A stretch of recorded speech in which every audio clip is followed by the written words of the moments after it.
Bien, en este capítulo vamos a tratar acerca del lugar, tiempo y actitudes de la oración. Este tema que parece así demasiado pequeño, sin embargo, tiene mucha importancia y veamos cómo en esto también se falta mucho, o sea, se cometen muchos errores y entonces no se progresa propiamente en la oración justamente por esos errores. Entonces, el principiante en su vida ascética, porque el principiante es la etapa ascética propiamente, donde tiene que con trabajo y esfuerzo hacer oración, no tenemos que pensar nosotros que la dificultad en la oración es una cosa que no sé por qué me pasa. No, eso es normal. Esa dulzura en la oración es para las primeras semanas nomás. Después hay que ejercitar con mucho trabajo, dolor y esfuerzo. Entonces, el principiante de su vida ascética todavía ejercita la vida sobrenatural, dijimos, en modos humanos, naturales. Y por eso en sus oraciones, que son siempre activas y laboriosas, aún se ve afectado por su personal situación psíquica, somática, si está cansado, si está desanimado, si tiene alguna dificultad exterior o si las distracciones externas, qué sé yo, pasa un coche, hay un ruido, todo eso todavía le quita de la oración. Eso es cosa típica de principiantes de la vida purgativa, de la etapa purgativa, de la fase purgativa de la vida espiritual. Entonces, todavía se ve como condicionado por las condiciones ambientales exteriores. Por el contrario, en la vía mística, ya en la vía mística, la importancia de todo esto es mínima, hasta desaparecer. Por eso, los que están en la vía mística con frecuencia son como, digamos así, arrombados, llevados fuera, entran en éxtasis, salen de sí mismos, se suele decir de ellos. Entonces ellos, como que el mundo que está fuera de ellos ellos quedan absortos completamente en Dios y ninguna de esas cosas ya prácticamente les afectan. Pero hasta que se llegue a eso, conviene no menospreciar todos estos factores, ¿no? Y tampoco valorarlos por exceso, como ya dijimos al tratar de los métodos de la oración, ¿sí? Entonces, veamos en primer lugar, el lugar. La oración debe tener un lugar especial, ¿sí? Entonces, los cristianos sabemos que nosotros somos templo de Dios, ¿sí? Y que todo lugar es bueno para adorarle en espíritu y en verdad, también en lo secreto de nuestra habitación. Pero nosotros no debemos por eso ignorar el valor de las iglesias, que son consagradas, son separadas del mundo para ser lugares de oración. Y también no solamente las iglesias, también los lugares privilegiados para la oración. Las iglesias, muy en especial, son lugares bendecidos para los ritos litúrgicos y para el encuentro de oración con Dios. La liturgia es fundamentalmente un encuentro de oración con Dios. Por eso, en igualdad de condiciones, siempre nosotros tenemos que tender a orar en el templo. Y más todavía, si en el templo se encuentra ardiendo el fuego del sagrario de la presencia eucarística de nuestro Señor Jesucristo. Con más razón todavía, porque allí está Dios de manera muy especial. Ahí está Jesucristo con su cuerpo, sangre, alma y divinidad presente en las especies eucarísticas, con mucho más razón, en igualdad de condiciones. O sea, si vivo al lado de la iglesia, rezar en mi casa o rezar en la iglesia me da igual, entonces voy a la iglesia. Si la iglesia queda lejos, entonces conviene que yo tenga un lugar especial en la casa donde haga oración y que tenga cosas especiales para hacer oración, ¿sí? Un lugar especial, un libro especial. Es cierto que hoy se puede rezar con el teléfono, o tener las oraciones en la tablet. Y eso no es que esté mal. Sin embargo, no es posible que yo pueda besar la tablet o el teléfono como besaría, por ejemplo, un libro litúrgico. Entonces, eso cambia mucho, Hay gente que suele pensar que, bueno, eso es todo un avance. Esas cosas son ayudas. A mí mismo me sirve muchas veces el teléfono para rezar cuando no puedo llevar el breviario conmigo. Que son pocas veces. En un viaje, pocas veces tendría que hacer eso. siempre puedo llevar el breviario conmigo. A veces es más fácil el teléfono, pero si en igualdad de condiciones es mejor usar el breviario. Y lo mismo pasa con el tema del lugar, ¿sí? Tener un lugar para la oración es muy importante, porque entonces al acercarme a ese lugar, yo ya me preparo para poder hacer oración en ese lugar. Eso ayuda, sobre todo para los principiantes, para que entonces prontamente yo pueda ir acostumbrándome a estar a solas con Dios, ¿sí? A solas significa sin nada que me perturbe desde afuera. Y también los demás, cuando vean que yo estoy en ese lugar de oración, me respetarán la oración, ¿sí? Entonces de a poco se irán acostumbrando. No es lo mismo que si yo en el sofá veo la televisión o películas y también en el sofá me pongo a hacer oración. No hay mucha distinción. Inclusive para mí, psicológicamente, no hay distinción de separación de lugares. Eso siempre fue así desde la antigüedad, separando lugares para el culto a Dios y otros lugares para las cosas que no pertenecen al culto o las cosas profanas, que no es que sean malas necesariamente, sino que son cosas fuera del templo, o sea, fuera del lugar de culto. ¿Y eso por qué? Porque nosotros ciertamente somos espíritu y materia, alma y cuerpo. Hay una distinción, aunque no una separación. Sin embargo, como no hay una separación, eso es una ventaja y una desventaja al mismo tiempo. Como hay una separación, hay una distinción, es necesario que nosotros distingamos en el mundo las cosas que se refieren al espíritu y las cosas que se refieren al cuerpo, ¿sí? Pero al mismo tiempo, como están unidas, es necesario que nosotros también consideremos esa unión y entonces entendamos que cuando somos principiantes en la vida de oración, el cuerpo ejerce una gran influencia sobre el espíritu. Y entonces necesitamos darle al cuerpo ciertas condiciones que le indiquen al cuerpo, que estamos haciendo oración. De tal modo que el cuerpo, en lo que tiene de corporal, en lo que tiene de mecánico, se entrene para estas cosas que son propias del espíritu. El tiempo.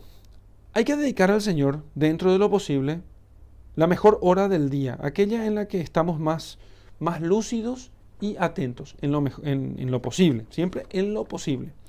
Entonces, aquí en cuanto a la hora, vemos qué tiempo del día le dedicamos al Señor, aquella en la que estemos nosotros más lúcidos y más atentos.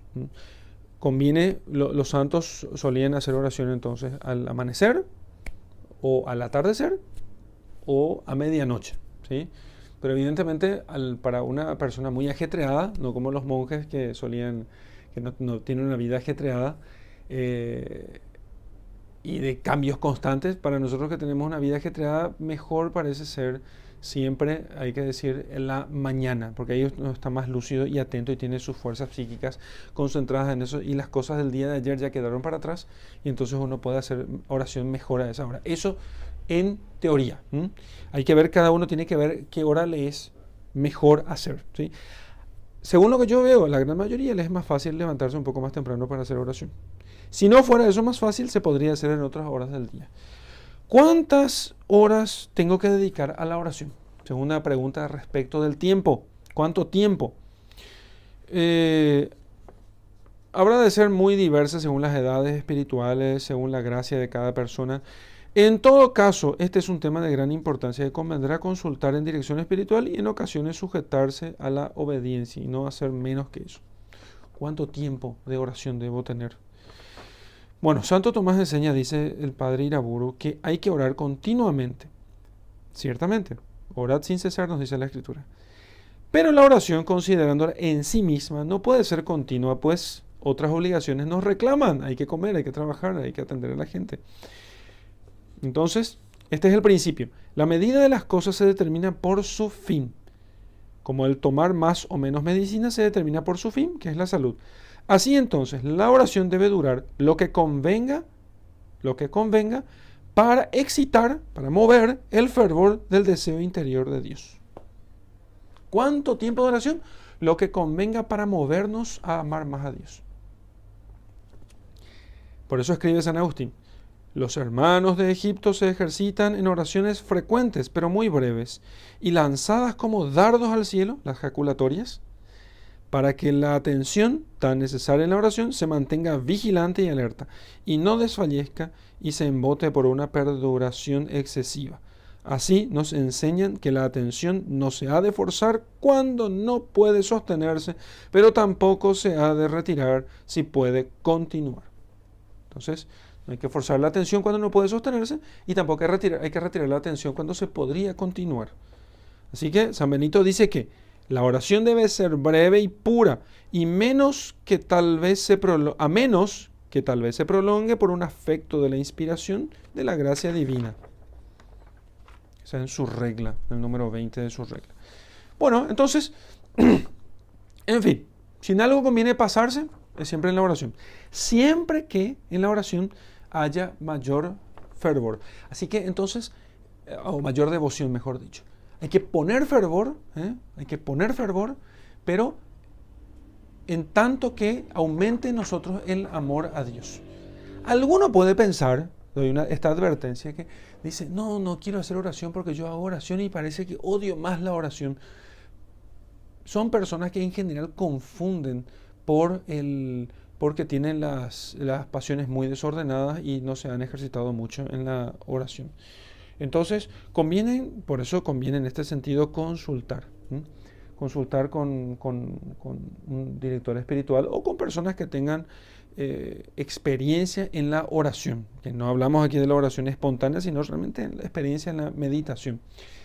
Entonces, siempre, repetimos, para finalizar esta parte del tiempo, conviene hacer tanta oración cuanto me mueva a la devoción. ¿Sí? Ahora, finalmente, las actitudes corporales. ¿Qué actitudes corporales hay que tener en la oración? Bueno, la acción del Espíritu Santo en el orante no puede ignorar que en la naturaleza de la persona que ora hay profundos vínculos entre lo psíquico y lo corporal, entre el espíritu y la materia. No son el hombre no es un espíritu aprisionado, sino que el hombre es cuerpo y alma, en unión, ¿sí? En unión. Entonces, así Jesucristo adoptaba la postura de la tradición judía, a veces de pie, a veces de rodillas, con las manos arriba. El tema es que este tema de las posturas corporales es muy importante porque tiene que ser la postura que más nos facilite la devoción, o sea, que más nos facilite la atención, que más nos facilite el fervor, que más nos convenga de acuerdo con los afectos o sentimientos que tengamos, o que más convenga respecto de la oración. Entonces, cuando la oración es pública, o sea, cuando lo hacemos como cuerpo social, en la liturgia, conviene que nuestros gestos convengan con lo que se está diciendo en ese momento. Entonces, si uno está pidiendo perdón, se inclina o se arrodilla. Si está escuchando lo que Dios quiere, se pone de pie. Si está en un momento sagrado, se pone de rodillas. Si es un momento sublime, se postra, como el sacerdote antes de su ordenación, o los sacerdotes en el Viernes Santo. No conviene que los fieles se postren porque son muchos y no da para que 200 o 300 personas se postren en el suelo. Por eso nunca se prescribió la postración para los fieles en la liturgia, pero sí los ministros sagrados suelen, en representación de todos, postrarse, y uno mismo podría postrarse, no hay ningún problema. En la iglesia, bueno, algún cura puede enojarse si ve a algún fiel postrado, yo no me enojaría. Si viera 200 personas postradas, sí diría que no conviene tanto, pero en su casa uno puede postrarse sin ningún problema, postrarse, arrodillarse, puede rezar sentado también, por supuesto. La meditación en la lección divina, la más de las veces uno la va a hacer sentado. Lo que hay que hacer es entender esto. Si yo me voy a dormir, no puedo hacer acostado. ¿Podría rezar acostado? Sí, podría. Si el cuerpo, por ejemplo, cuando uno va a dormirse, que sus últimos pensamientos estén dirigidos a Dios, claro, entonces después de haber rezado todo el día, conviene que yo mis últimas oraciones las haga ya acostado, mis últimos pensamientos. Pero eso no puede ser lo habitual, yo no puedo dedicarme a rezar todos los días, todo el día así acostado. Entonces, va a depender de lo que yo esté queriendo hacer. Y puedo tomarme yo entonces la libertad de elegir la postura que más convenga para el fin.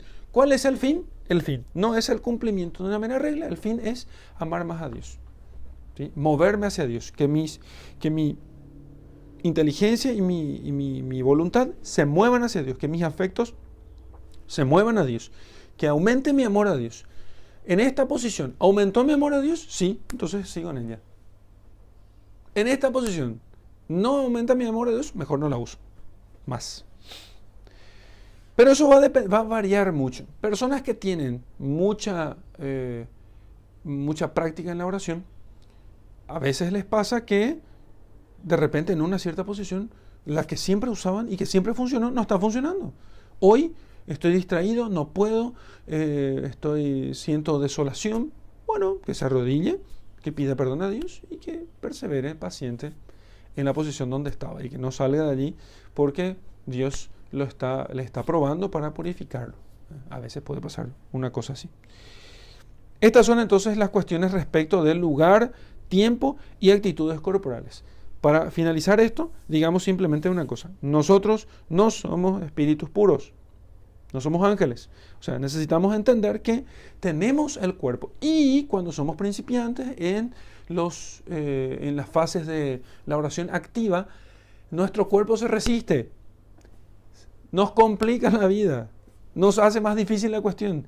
Entonces, no hay que darle simplemente largas al cuerpo. O sea, decir que, bueno, ok, voy a, qué sé yo, a ver qué es lo que siento yo ahora. No, el cuerpo está pesado, el cuerpo está rebelde, el cuerpo está acostumbrado a dar rienda suelta a las pasiones, el cuerpo está acostumbrado a darse el gusto. El cuerpo reclama entonces la oración.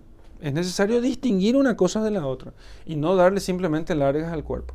Y eso durante los primeros años. Mientras uno es principiante y todavía la oración la hace de forma activa, ¿sí?